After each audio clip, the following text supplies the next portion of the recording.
നമസ്കാരം. ഒരു വീടിന്റെ കന്നിമൂലയ്ക്ക് വളരെയധികം പ്രാധാന്യമുണ്ട്. കന്നിമൂല എന്ന് പറയുന്നത് തെക്ക് പടിഞ്ഞാറ് മൂലയാകുന്നു.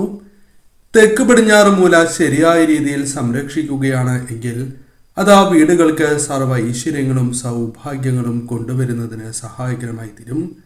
എന്നാൽ ഈ ഭാഗത്ത് ബാത്റൂം, കുഴി പോലുള്ള കാര്യങ്ങൾ, മലിനമായ ജലം എന്നിവ വരികയാണ് എങ്കിൽ അത് ആ വീടിനും വീട്ടുകാർക്കും വളരെയധികം ദോഷമായി ഭവിക്കും. ശരിയായ രീതിയിൽ ചിന്തിക്കാനോ പ്രവർത്തിക്കാനോ സാധിക്കണമെന്നില്ല. രോഗദുരിതങ്ങൾ അവരുടെ ജീവിതത്തിലേക്ക് വന്നു ചേരാം. അസുരൻ ഭരിക്കുന്ന ദിക്ക് എന്ന പ്രത്യേകതയും ഈ ദിശയ്ക്കുണ്ട്. അതിനാൽ ശരിയായ രീതിയിൽ പരിപാലിക്കേണ്ടത് അനിവാര്യമാകുന്നു. എന്നാൽ കന്നിമൂലയിൽ അലമാരി വരികയാണ് എങ്കിൽ അത് ആ വീടിനും വീട്ടുകാർക്കും സൗഭാഗ്യം നൽകും.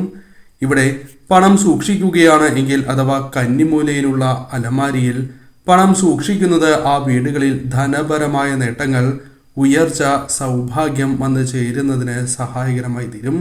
പല കാര്യങ്ങളിലൂടെയും ധനം കൈകളിലേക്ക് വീണ്ടും വീണ്ടും വന്നു ചേരാം.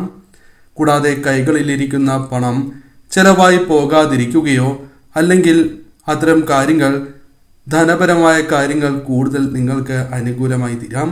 അതിനാൽ കന്നിമൂലയിൽ തീർച്ചയായും അലമാരി ഇടുകയും കന്നിമൂലയിൽ തന്നെ പണം സൂക്ഷിക്കുവാൻ ശ്രമിക്കുക.